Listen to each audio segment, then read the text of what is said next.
Hello friends, good morning. നമ്മളുടെ Kerala T V സീരിയലിലേക്ക് എല്ലാവർക്കും സ്വാഗതം. അങ്ങനത്തെ നമ്മുടെ CS അവിടെ ഭഗവാന്റെ മുന്നിൽ നിന്ന് പ്രാർത്ഥിക്കുന്നു. ഇതേ സമയത്ത് രാഹുൽ വീട്ടിലേക്ക് ചെന്ന് കയറിയപ്പോഴേക്കും രാഹുലിനെ കടിച്ചു കയറാൻ പാകത്തിന് ശാരിയും സരിയും കൂടി ചെന്ന് താര വന്ന കഥയെപ്പറ്റി പറയുവാണ്. ആ സംസാരിക്കാത്തവൾ വന്നെന്ന് പറഞ്ഞപ്പോൾ ആര് കല്യാണിയാണോന്ന് ചോദിച്ചു. അല്ല, ആ താരയെന്ന് പറയുന്നവളാണെന്നും പറഞ്ഞു കൊടുക്കുക. ഞാൻ നൊന്ത് പ്രസവിച്ചതാ ഈ നിൽക്കുന്ന എൻ്റെ പൊന്നുമോളെ. എന്നിട്ട് അവൾ പറയുകയാണ് ഇത് അവളുടെ മോളാണെന്ന്. രാഹുലൊന്ന് ഞെട്ടി. രാഹുൽ ഇങ്ങനെ പേടിച്ച് വിറച്ചിങ്ങനെ നിൽക്കുക. അത് കേട്ടപ്പോൾ അച്ഛൻ ഞെട്ടിയല്ലോ എന്ന് സരയു. അതിലെന്തെങ്കിലും സത്യമുണ്ടോ എന്ന് സരയു ചോദിച്ചപ്പം അനാവശ്യം പറഞ്ഞാലുണ്ടല്ലോ. എന്ത് സത്യം അടിയെന്ന് ചോദിച്ചപ്പോൾ അനാവശ്യം ആയതുകൊണ്ടാണ് ഞാൻ ഞെട്ടിയത്.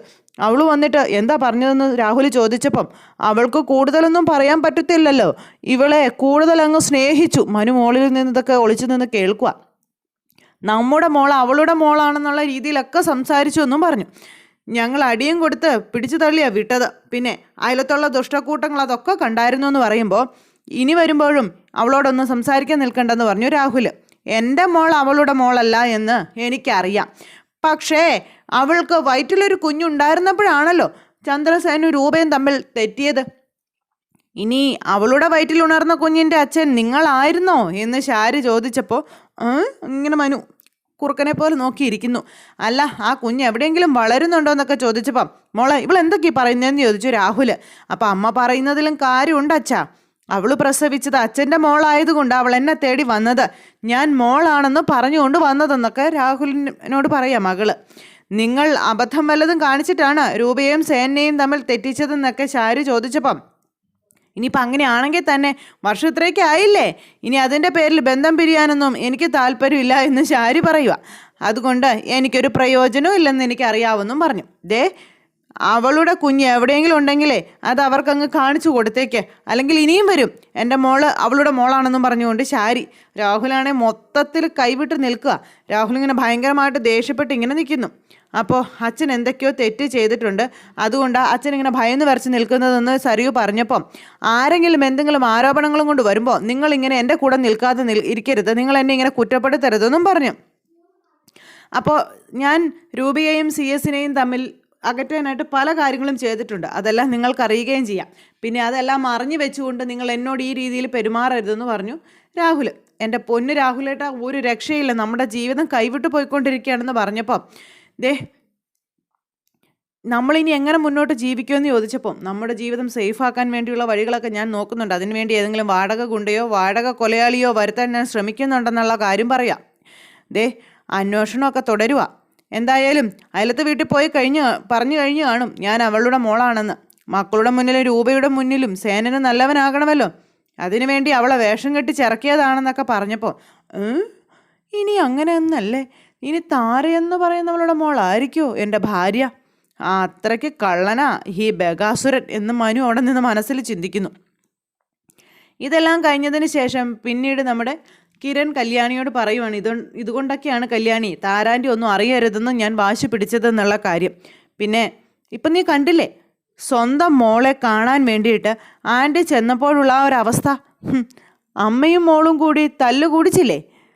അത് താരാൻ്റിയോട് ആരും ഒന്നും പറഞ്ഞതല്ലല്ലോ കിരണേട്ടാ, ആൻറ്റി ഞങ്ങൾ സംസാരിക്കുന്ന ഒളിഞ്ഞു നിന്ന് കേട്ടതല്ലേ എന്നൊക്കെ ഇങ്ങനെ പറയുമ്പോൾ അവനും അവൻ്റെ ഭാര്യയും മകളും കൂടെ ചേർന്നാണ് ഈ കണ്ട കുടുംബങ്ങൾ മുഴുവൻ നശിപ്പിച്ചത് എന്നൊക്കെ പറഞ്ഞപ്പം നമ്മുടെ പയസ് ഡോക്ടർ വിചാരിച്ച നമ്മുടെ താരാൻറ്റിക്ക് ശബ്ദം കിട്ടില്ലേ കിരണേട്ടാ എന്ന് ചോദിച്ചു കല്യാണി.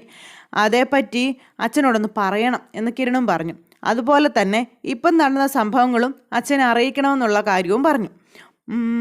പിന്നെ അമ്മാവൻ്റെ നാളുകൾ എണ്ണപ്പെട്ട് കഴിഞ്ഞു കല്യാണി. അയാളുടെ നല്ല സമയത്ത് അയാൾ ചെയ്തു കൂട്ടിയ കാര്യങ്ങൾ അയാൾക്ക് വിജയിച്ചെടുപ്പിക്കാൻ കഴിഞ്ഞു. എൻ്റെ അമ്മയുൾപ്പെടെ പലരുടെയും കണ്ണ് മൂടിക്കെട്ടാനും അയാൾക്ക് കഴിഞ്ഞു. ഇനിയിപ്പോൾ പക്ഷേ അതിനയാൾക്ക് കഴിയില്ല. അങ്ങനെയുള്ളപ്പോഴാണ് അയാളെ സൂക്ഷിക്കേണ്ടതെന്ന് കല്യാണിയും പറഞ്ഞു. സത്യങ്ങൾ പുറത്തു വരാതിരിക്കാൻ അയാൾ ചിലപ്പോൾ താരാൻറ്റിയെ കൊന്നെന്ന് വരെ വരും കിരണേട്ടാ, നമ്മളതുകൊണ്ട് അത് നന്നായിട്ട് സൂക്ഷിക്കണമെന്ന് പറഞ്ഞു. അപ്പോൾ കിരൺ പറഞ്ഞു ആ സാധ്യതയും തള്ളിക്കളയാൻ കഴിയില്ലെന്ന്. അങ്ങനെ അതും സംസാരിച്ചതിന് ശേഷം പിന്നീട് CS-നെ കാണാനായിട്ട് കിരൺ അങ്ങ് പോയി. അവിടെ ചെന്ന് കാര്യങ്ങളെല്ലാം അച്ഛനുമായിട്ട് സംസാരിക്കുവാണ്. അവൻ കൂടുതൽ കിടന്ന ആളാകാൻ ശ്രമിച്ചാൽ ഒരു DNA ടെസ്റ്റിൻ്റെ ആവശ്യമേ ഉള്ളൂ. അവിടെ തിരിച്ചറിയാൻ പറ്റും സരയുവിൻ്റെ അച്ഛനും അമ്മയും ആരാണെന്ന്. ഹും. അതോടെ സരയുവിൻ്റെ അച്ഛനും അമ്മയൊക്കെ തകർന്നടിയുന്നത് കാണാമെന്ന് CS പറഞ്ഞപ്പോൾ അങ്ങനൊരു തകർച്ച ഉണ്ടായാൽ പിന്നെ ഏറ്റവും കൂടുതൽ ഭയക്കേണ്ടത് അങ്കിളിനെയും സരയുവിനെയും തന്നെയാണെന്ന് കിരൺ നേരം പറഞ്ഞു. അവളെ കുട്ടിക്കാലം മുതലേ എനിക്കറിയാം. ഇതിലും ഭീകരമായിരുന്നു ആ സമയത്തൊക്കെ അവളുടെ അവസ്ഥ. അവൾക്ക് വാശി കയറി കഴിഞ്ഞാലേ പിന്നെ അവൾ എന്തും നശിപ്പിക്കുന്ന സ്വഭാവമാണ്. അങ്ങനെയുള്ളവർ താര അമ്മയാണെന്ന് പറഞ്ഞാൽ കൊല്ലില്ലേടാന്ന് ചോദിച്ചു. അപ്പോൾ ഉറപ്പായും കൊല്ലുമെന്നും കിരൺ ഇന്നേരം പറയാം. ഒരു സമയത്ത് താരയുടെ വയറ്റിൽ കിടക്കുന്ന കുഞ്ഞ് എൻ്റെ കുഞ്ഞാണെന്നും പറഞ്ഞ മോൻ്റെ അമ്മയെയും എന്നെയും തമ്മിൽ രാഹുൽ അകറ്റിയത്. ഇപ്പോൾ കാര്യങ്ങൾ മറിഞ്ഞു വന്നു. അപ്പോൾ അന്ന് ചെയ്ത കാര്യങ്ങൾക്കൊക്കെ അവൻ തിരിഞ്ഞ് കൊത്തുക. എടാ താര നിന്നൊന്ന് ചോദിച്ചാൽ കാര്യങ്ങളെല്ലാം തീരുവേടാ. പിന്നെ താരയെ സത്യം മനസ്സിലാക്കിയ സ്ഥിതിക്ക് മോൻ്റെ അമ്മയോട് കാര്യങ്ങളൊക്കെ ഒന്ന് പറഞ്ഞുകൂടെയെന്ന് ചോദിച്ചു അച്ഛൻ മകനോട്. ഇപ്പോഴൊന്നും അതിനെപ്പറ്റി പറയണ്ട അച്ഛ. അമ്മ സത്യങ്ങൾ അറിഞ്ഞാൽ അച്ഛൻ്റെ അരികിലേക്ക് ഓടിയെത്തും. പിന്നെ നിങ്ങൾ രണ്ടുപേരും ഒന്നിക്കുന്നതിനേക്കാൾ വേഗത്തിൽ നിങ്ങളെ വേർപിരിക്കാൻ ആ അങ്കിള് ശ്രമിക്കുകയും ചെയ്യുമെന്ന് പറഞ്ഞു കിരൺ. എടാ അവനിപ്പോൾ അതിനുള്ള കരുത്തൊന്നും ഇല്ല എന്നും പറഞ്ഞുകൊണ്ട് CS പറഞ്ഞപ്പോൾ ആരാച്ചാ അതൊന്നും ഇല്ലെന്ന് പറഞ്ഞത്?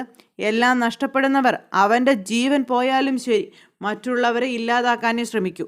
അത് അവൻ ചെയ്യുകയും ചെയ്യും. അത് അച്ഛനറിയില്ലേ? ഞങ്ങൾക്ക് പേടിയാച്ചാ, ഞങ്ങൾക്ക് പേടിയാ. എനിക്കും സോണിക്കും ഒക്കെ ഇനി അമ്മയും അച്ഛനും ഒക്കെ വേണം ഒരുപാട് കാലം എന്നും പറഞ്ഞുകൊണ്ട് കിരൺ ഇങ്ങനെ അച്ഛനോട് പറയുകയും ചെയ്തു. എന്നിട്ട് അച്ഛനും മോനും കൂടി ഇങ്ങനെ അതിനെപ്പറ്റിയൊക്കെ സംസാരിച്ചുകൊണ്ട് ഇങ്ങനെ അവിടെ നിൽക്കുന്നു. ഇതെല്ലാം കഴിഞ്ഞതിന് ശേഷം പ്രകാശിൻ്റെ വീടും കാര്യങ്ങളൊക്കെയാണ് കാണിക്കുന്നത്. അമ്മ ഇങ്ങനെ വരുമ്പോഴേക്കും ഫോൺ അവിടെ ഇരുന്ന് റിങ് ചെയ്യുന്നു. അപ്പോൾ ഈ ഫോൺ എടുത്ത് ഇങ്ങനെ നോക്കി എന്നിട്ട് ആ കോൾ അറ്റൻഡ് ചെയ്യുന്നു. ആരാ എന്താ എന്നൊക്കെ ചോദിച്ചാൽ അപ്പം ഞാനാ അമ്മമ്മേ കല്യാണിയാണെന്ന് പറഞ്ഞു. അത് കേട്ടപ്പോഴേക്കും നാലുപാടും നോക്കി എന്താണെന്ന് ചോദിച്ചു. എനിക്ക് ചേച്ചിയോടൊന്ന് സംസാരിക്കണമെന്ന് പറഞ്ഞു. അപ്പോഴേക്കും കാദംബരി അങ്ങോട്ടേക്ക് വന്നു. കൊടുക്കാം എന്നും പറഞ്ഞു ഫോൺ അങ്ങ് കൊടുത്തു. നിനക്കാന്ന് പറഞ്ഞു. ആരാന്ന് ചോദിച്ചപ്പോൾ എനിക്കറിയില്ല എന്ന് പറഞ്ഞ് ഇങ്ങനെ നിൽക്കുക. കല്യാണിയാണല്ലോ എന്നും പറഞ്ഞ് ഫോൺ മേടിച്ചു കേട്ടോ. എന്താ കല്യാണി? അപ്പോൾ കിരണേട്ടനെ പച്ചക്കൊടി കാണിച്ചു. നാളെ മുതൽ ചേച്ചി ജോലിക്ക് പോരേന്ന് പറഞ്ഞു. ഇതൊക്കെ അമ്മമ്മ ഇങ്ങനെ നോക്കിക്കൊണ്ട് നിൽക്കുക. അങ്ങനെ ചേച്ചി അനിയത്തിയും കൂടെ സംസാരിക്കുന്നത്. മോളെ ഇതിനെങ്ങനെ നന്ദി പറയണമെന്ന് എനിക്കറിയില്ല എന്നിങ്ങനെ കാദംബരി പറഞ്ഞപ്പോൾ നന്ദിയൊന്നും പറയണ്ട. ഞാൻ പറഞ്ഞല്ലോ കമ്പനിയുടെ MD കസേരയിൽ ഇപ്പം എന്നെയാണ് ഇരുത്തിയിരിക്കുന്നത്. പക്ഷേ കാര്യങ്ങളൊക്കെ തീരുമാനിക്കുന്നത് കിരണേട്ടൻ തന്നെയാണെന്ന് പറഞ്ഞു. അപ്പോൾ ഒരുപാട് സന്തോഷത്തോടെ കല്യാണിയോട് കുറേ നന്ദിയൊക്കെ പറഞ്ഞ് കാദംബരി ഫോൺ അങ്ങ് കട്ട് ചെയ്തു. ഈ സമയത്ത് അമ്മമ്മ അവിടെ നിന്ന് ചോദിക്കുവാണ് എന്നാടി ഈ കാര്യമെന്ന്. അതെ എനിക്ക് ജോലി തന്ന കാര്യം പറഞ്ഞതാണെന്ന് പറയുമ്പോൾ ഇപ്പോൾ ഈ വീട്ടിൽ നിനക്ക് നിൻ്റെ കെട്ടിയവനും ഒക്കെ ജോലിയുണ്ട്, എൻ്റെ കൊച്ചുപാനും മാത്രം ഒരു പണിയില്ലെന്നും പറഞ്ഞ് അമ്മ നിൽക്കുമ്പോൾ അത് അവൻ്റെ കയ്യിലിരിപ്പുണ്ടല്ലേന്ന് ചോദിച്ചു കാദംബരി. അവൻ്റെ ജീവിതവും സുഖമായിരുന്നേനെ മര്യാദക്കായിരുന്നെങ്കിൽ. സോണിക്കൊപ്പം അവന് മര്യാദയ്ക്ക് ജീവിച്ചുകൂടായിരുന്നു എന്ന് ചോദിച്ചു. പിന്നെ ഒരാളിൻ്റെ ശമ്പളം കൊണ്ട് ഒരു വീട് കഴിഞ്ഞ് പോകത്തില്ല. പിന്നെ രതിയേട്ടനൊരു 10,000 രൂപ കൂട്ടിക്കിട്ടിയിട്ടുമുണ്ട്. അതിൻ്റെ കൂടെ എനിക്കും കൂടി ജോലിയാകുമ്പോൾ ഒരുമാതിരി കേടില്ലാതെ ഞങ്ങൾക്ക് മുന്നോട്ട് പോകാൻ പറ്റുമെന്നും പറഞ്ഞുകൊണ്ട് കാദംബരി. പിന്നെ ഒരു ലോൺ എടുത്താൽ പിന്നെ ഒരു ചെറിയ വീടും പറമ്പും ഒക്കെ വാങ്ങിക്കാനും പറ്റുമെന്നും പറഞ്ഞു. അമ്മയ്ക്കൊന്നും ദഹിക്കുന്നില്ല. പിന്നെ ഞാൻ മനസ്സിലാക്കിയെടുത്തോളം എൻ്റെ അനിയത്തി മനുഷ്യപ്പറ്റുള്ളവളാ. അതെടി അതാ ഞങ്ങൾക്ക് അടിയതില്ലാത്തത്. അതാ എന്താ സംശയം? അവൾക്ക് ശബ്ദം കിട്ടിയെന്ന് നിങ്ങളെല്ലാവരും തിരിച്ചറിഞ്ഞപ്പോൾ അവൾ കിരണും അമ്മയും ഒക്കെ പറഞ്ഞതും കേട്ടായിരുന്നില്ലേന്ന് ചോദിച്ചു. എന്തെല്ലാം ദ്രോഹങ്ങളാ നിങ്ങൾ അവളോട് ചെയ്തത്? അതെല്ലാം അവളുടെ മനസ്സിലുണ്ട്. നിങ്ങൾ അതൊക്കെ കേട്ടതല്ലേ എന്നൊക്കെ ചോദിച്ചപ്പം അവളുടെ മനസ്സിൽ എന്തിരുന്ന ഞങ്ങൾക്ക് എന്താടി? അവളൊന്നും ഗുണം പിടിക്കാൻ പോകുന്നില്ലടി എന്നും പറഞ്ഞു വല്യമ്മ അവിടെ നിന്ന് പോയി. പക്ഷെ നമ്മുടെ കാദംബരി ഒരു ചിരിയൊക്കെ ചിരിച്ച് അവിടെ നിൽക്കുക, സന്തോഷച്ചിരി. അങ്ങനെ ആ ഒരു സംഭവം അവിടെ കഴിഞ്ഞു കേട്ടോ. ഇത് കഴിഞ്ഞ് പ്രകാശൻ്റെ അടുത്തേക്ക് നമ്മുടെ അമ്മ ചെന്നിട്ട് കാദംബരിക്ക് ജോലി കിട്ടിയ കാര്യം പറഞ്ഞു. അവൾ പോട്ടയമേ പോയി എച്ചിൽ വാരട്ടെ എന്ന് പറഞ്ഞു.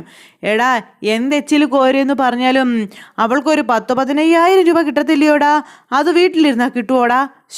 നമ്മുടെ മോനെ ഏതെങ്കിലും ഹോട്ടലിൽ സപ്ലയറായിട്ട് പോയാൽ എന്താടാന്ന് ചോദിച്ചു അമ്മ. ശമ്പളം മാത്രമല്ല വരുന്നവരും പോകുന്നവരും ഒക്കെ എന്തൊക്കെയാണ് കൊടുക്കത്തില്ലയോ? ഇനി അവനെയും പറഞ്ഞു വിടണോ അവളുടെ എച്ചിൽ വരാനെന്ന് ചോദിച്ചപ്പം പിന്നെ ഏതു നേരവും നീ പറയുന്നല്ലോ എന്തെങ്കിലുമൊക്കെ സമ്പാദിച്ചുകൊണ്ട് വരാൻ. പിന്നെ പെട്ടെന്ന് കിട്ടുന്ന പണി ഇതൊക്കെയല്ലേ ഉള്ളൂ എന്ന് ചോദിച്ചു. എന്തൊക്കെയായിരുന്നു അമ്മേ ഞാൻ കണ്ട സ്വപ്നങ്ങൾ? എല്ലാം കൈവിട്ട് പോയില്ലേ അമ്മേ? കറങ്ങുന്ന കസേരയിൽ എൻ്റെ മോൻ രാജകുമാരനെ പോലെ കമ്പനി ഭരിച്ചുകൊണ്ടിരിക്കുന്നൊക്കെ പറഞ്ഞ് ഇങ്ങനെ ഇരുന്ന് സംസാരിക്കുമ്പോൾ അവൻ കഴിവുകെട്ടവനാ മോനെ, അതുകൊണ്ടാണ് നമ്മളൊക്കെ ഇങ്ങനെയായി പോയത് എന്നും പറഞ്ഞിട്ട് അമ്മമ്മ സങ്കടപ്പെടുന്നു. എന്നാലും നമുക്ക് അങ്ങോട്ട് അംഗീകരിക്കാൻ പറ്റുന്നില്ല, അതാ കുഴപ്പം, അതാടാ നമ്മുടെ പ്രശ്നം. എന്നാൽ പിന്നെ ഞാനൊരു കാര്യം ചെയ്യാം. അതെ നിനക്കിപ്പോൾ വയ്യാതായില്ലേ, പിന്നെ മരുന്നൊക്കെ മേടിക്കണ്ടായോ? ഞാനും ഏതെങ്കിലും വീട്ടിൽ പാത്രം കഴുകാൻ പോയാലോ എവിടെയെങ്കിലും? അപ്പം അമ്മയ്ക്ക് വയ്യല്ലോ അമ്മ എങ്ങനെ പോകാം പാത്രം കഴുകാൻ?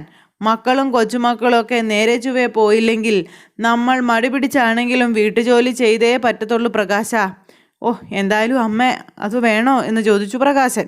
അവൾ അവനേക്കാളും മോളിൽ പോയില്ലേ അമ്മയെന്ന് ചോദിച്ചുകൊണ്ടാണ് പ്രകാശൻ ഇരുന്ന് കരയുന്നേ. അവൻ ജനിച്ച പിന്നെ എന്തൊക്കെ സ്വപ്നങ്ങളമ്മേ നമ്മൾ കണ്ടുകൊണ്ടിരുന്നു, എന്നിട്ടും പോയില്ലേ അമ്മേ? അതൊക്കെ വെള്ളത്തിൽ വരച്ച വര പോലെ ആയില്ലേ മോനെ അവളുടെ യോഗം. നമ്മൾ അവളോട് ചെയ്തതിനെല്ലാം ഇപ്പോൾ ദൈവമായിട്ട് നമുക്ക് തിരിച്ചടി തരുക മോനെ എന്നും പറഞ്ഞ് അമ്മ അവിടെ നിന്ന് പോയി. പ്രകാശൻ അന്നേരം വിഷമിച്ച് അവിടെ ഇരിക്കുക. മകൻ്റെ കാര്യം ഓർത്ത്, കല്യാണിയുടെ കാര്യം ഓർത്ത് കലിപ്പും. അങ്ങനെ രണ്ട് രീതിയിൽ ചിന്തയുമായിട്ട് പ്രകാശൻ അവിടെ ഇരിക്കുന്നു. അങ്ങനെ ആ ഒരു പരിപാടിയും കാര്യങ്ങളും ഇതെല്ലാം കഴിഞ്ഞു കേട്ടോ. അതൊക്കെ കഴിഞ്ഞതിന് ശേഷം പിന്നീട് കാണിക്കുന്നത് കിരണിനെയും ഒക്കെയാണ്. അപ്പോൾ കിരണും കല്യാണി ഇങ്ങനെ ഓഫീസിലിരുന്ന് സംസാരിക്കാം. അപ്പോൾ അവർ, അതായത് ചേട്ടനും ചേച്ചിയും, അവർ കമ്പനിയിൽ വന്നോട്ടെ, അവരെ ഇഷ്ടമുള്ളപ്പോൾ അവരുടെ ഇഷ്ടത്തിന് വിടാം തുടങ്ങിയ കാര്യങ്ങളൊക്കെ പറഞ്ഞു. അവരുടെ ജീവിതത്തിൽ ഒരുപാട് ഹണിമൂൺ ട്രിപ്പുകൾ ഇനിയും ബാക്കിയല്ലേ എന്നൊക്കെ ചോദിച്ചപ്പോൾ ഇനിയോന്ന് ചോദിച്ചു കല്യാണി. ഇനി എന്താ കുഴപ്പം? നമ്മൾ മക്കൾക്കൊക്കെ ഒരു വിചാരമുണ്ട്, പിന്നെ അച്ഛനമ്മമാരൊക്കെ വെറും ഒരു യന്ത്രങ്ങളാണെന്ന്. അപ്പോൾ സ്വന്തം അച്ഛൻ്റെ അമ്മയുടെയും കാര്യമൊക്കെ പറഞ്ഞു. അപ്പോൾ കമ്പനിയുടെ കാര്യങ്ങളെല്ലാം അവരെ ഏൽപ്പിച്ചിട്ട് നമുക്ക് സ്വസ്ഥമായിട്ട് ഇരിക്കാമെന്ന് കല്യാണി പറഞ്ഞപ്പോഴാണ് പറഞ്ഞത്, അങ്ങനെയല്ല, അവരുടെ ജീവിതത്തിൽ അവർ സ്വസ്ഥമായിട്ട് ജീവിക്കട്ടെ, ഇനിയെങ്കിലും അവരുടെ ജീവിതം മുന്നോട്ട് പോട്ടെ, അവരൊരു ഹണിമൂൺ ട്രിപ്പൊക്കെ ആഘോഷിക്കട്ടെ എന്നൊക്കെ പറഞ്ഞു. അങ്ങനെ കിരണും കല്യാണിയും അവരുടെ പ്രണയത്തെക്കുറിച്ചൊക്കെ ഇങ്ങനെ പറഞ്ഞുകൊണ്ട് ഇങ്ങനെ നിൽക്കുന്നു. അപ്പോഴാണ് ചേട്ടനും ചേച്ചിയും കൂടെ അങ്ങോട്ടേക്ക് കയറി വരുന്നത്. അങ്ങനെ അവർ വന്നപ്പോൾ ഇനിയിപ്പോൾ ഐശ്വര്യമായിട്ട് കാദംബരി ക്യാൻറ്റീനിൽ കയറിക്കോട്ടെ എന്ന് ചോദിക്കാൻ വന്നതാണെന്നുള്ള കാര്യം പറഞ്ഞു നമ്മുടെ കിരൺ. അപ്പോൾ ഇങ്ങോട്ട് വന്നപ്പോൾ ഞാൻ പറയായിരുന്നു, ഈ കമ്പനിയിലെ ഒരു ക്യാൻറ്റീൻകാരിയായിട്ടാണ് കല്യാണി ആദ്യം വന്നതെന്ന്, അതിനുശേഷം കല്യാണിക്ക് ഉയർച്ചയല്ലേ ഉണ്ടായിട്ടുള്ളൂ എന്നൊക്കെ ഇങ്ങനെ ചോദിച്ചപ്പോൾ എന്നാ ഇനി കമ്പനിയിലോട്ട് കയറിയപ്പോൾ തന്നെ കാതു ചേച്ചിക്ക് ഒരു പ്രമോഷൻ കൂടി കൊടുക്കുകയാണെന്ന് പറഞ്ഞു. ഇത് കേട്ടപ്പോഴേക്കും ഇവർ രണ്ടുപേരും അങ്ങോട്ടും ഇങ്ങോട്ടും നോക്കുവാണേ. കല്യാണി തന്നെ പ്രമോഷൻ പറഞ്ഞോളാൻ പറഞ്ഞു കിരൺ. അന്നേരം ചേച്ചി ഇവിടുത്തെ ക്യാൻറ്റീനിലെ പണിക്കാരിയൊന്നും ആവണ്ട, റിസപ്ഷനിൽ ഇരുന്നാൽ മതിയെന്ന് പറഞ്ഞു. അത് കേട്ടപ്പോൾ അയ്യോ, ഇവരുടെ സന്തോഷം കാണണമായിരുന്നു. ഭയങ്കര സന്തോഷമായി. അങ്ങനെ ഒരു ജോലി ഒട്ടും പ്രതീക്ഷിച്ചില്ലല്ലോ. കൃത്യമായിട്ട് റിസപ്ഷനിൽ ഇരുന്നുകൊണ്ട് ആൾക്കാരെയൊക്കെ നിരീക്ഷിച്ചോളണമെന്ന് പറഞ്ഞു. എന്തായാലും രണ്ടാൾക്കും ഇപ്പോൾ 5 അക്ക ശമ്പളം ഉണ്ടെന്നും പിന്നെ ആരെയും പ്രീതിപ്പെടുത്തേണ്ട കാര്യമൊന്നുമില്ല എന്നുള്ള കാര്യങ്ങളും കിരൺ ഇങ്ങനെ പറയുക. അപ്പോൾ അത് കേട്ടപ്പോൾ ഇല്ല സാറേ, നിങ്ങളെ രണ്ടുപേരെയും പ്രീതിപ്പെടുത്തി മുന്നോട്ട് പോയിക്കോളാമെന്ന് പറഞ്ഞപ്പം മൊത്തത്തിൽ കമ്പനിയുടെ ഉയർച്ചയ്ക്ക് വേണ്ടി എന്തൊക്കെ ചെയ്യാമോ അതൊക്കെ ചെയ്യണം, പിന്നെ അതിൻ്റെ മെച്ചം ഇവിടുത്തെ എല്ലാ സ്റ്റാഫിനും കിട്ടിയിരിക്കുമെന്നും പറഞ്ഞു. അപ്പോഴേക്കും കാദംബരിയുടെ കണ്ണൊക്കെ നിറഞ്ഞു കേട്ടോ. ഞങ്ങൾ എല്ലാ വർഷവും കമ്പനി സ്റ്റാഫുകൾക്ക് ശമ്പളത്തിന് പുറമെ എവിടെയെങ്കിലും കൊടുക്കാൻ തീരുമാനിച്ചിരിക്കുകയാണെന്നുള്ള കാര്യങ്ങളൊക്കെ പറഞ്ഞു.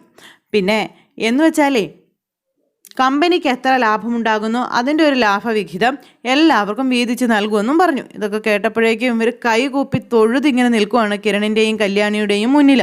ആ സമയത്ത് ചേച്ചി തൊഴുതൊന്നും കാണിക്കൊന്നും വേണ്ട, ഞങ്ങളുടെ കടമ ചെയ്യുന്നതേ ഉള്ളൂ എന്നും പറഞ്ഞുകൊണ്ട് ഇങ്ങനെ പറയുമ്പോൾ പിന്നെ നമ്മൾ മാത്രം ഉള്ളപ്പോൾ റെസ്പെക്റ്റിൻ്റെ ആവശ്യമൊന്നും ഇല്ലെന്നും എന്നാൽ മറ്റ് സ്റ്റാഫുകളുടെ മുന്നിൽ വെച്ച് നിങ്ങളും സ്റ്റാഫുകളാണെന്നും പറഞ്ഞു. ആ രീതിയിൽ വേണം സംസാരിക്കാനും പെരുമാറാനെന്നും പറഞ്ഞു കിരൺ. എന്നാൽ പിന്നെ നാളെ മുതൽ ജോയിൻ ചെയ്തോളാൻ പറഞ്ഞു നമ്മുടെ കല്യാണി. അപ്പോൾ അങ്ങനെ സന്തോഷമായിട്ട് അവരിങ്ങനെ നിൽക്കുമ്പോൾ ആ ഒരു ഇതും ചേച്ചിയുടെ കയ്യിലേക്ക് അങ്ങ് കൊടുക്കുവാണ്. അപ്പോൾ അഡ്വാൻസ് ആയിട്ട് കുറച്ച് തുക, അപ്പോൾ ഇത് വെച്ചോളാൻ പറഞ്ഞു കൊടുത്തപ്പോൾ മേടിച്ചില്ല. ഇത് വെച്ചു ചേച്ചി, ഇതേ ചുമ്മാ തരുന്നതൊന്നുമല്ല, ഇപ്പം തന്നെ രണ്ടാളും ടെക്സ്റ്റൈൽസിൽ പോയിട്ട് ചേച്ചിക്ക് ആവശ്യമായ ഡ്രസ്സുകളൊക്കെ എടുക്കണം എന്നുള്ള കാര്യവും കല്യാണി പറഞ്ഞു. ഇതൊക്കെ കേട്ടപ്പോൾ സഹിക്കാൻ പറ്റുന്നില്ല. അങ്ങനെ കല്യാണിയുടെ കയ്യിൽ നിന്നും നമ്മുടെ കാദംബരി ആ പൈസ കൈ നീട്ടി മേടിച്ച് ഇങ്ങനെ കണ്ണീരോട് കൂടി ഇങ്ങനെ നിൽക്കുക. എന്തായാലും ആ ഒരു സന്തോഷത്തോടു കൂടി അവരിങ്ങനെ പോകാൻ നിൽക്കുമ്പോൾ പെൺകുട്ടികൾ വേസ്റ്റാണെന്നും ആൺകുട്ടികളാണ് കുടുംബത്തിൻ്റെ തണലെന്നും വിശ്വസിക്കുന്ന നിങ്ങളുടെ അച്ഛൻ അറിയട്ടെ നിങ്ങളുടെ ഉയർച്ച. 2 പെൺകുട്ടികളും ഇപ്പോൾ അങ്ങേരുടെ മോനേക്കാളും മുകളിലാണെന്നുള്ളതെന്ന് പറഞ്ഞപ്പോൾ എന്നാലും മാറത്തില്ലല്ലോ എന്ന് പറഞ്ഞു രതീശൻ.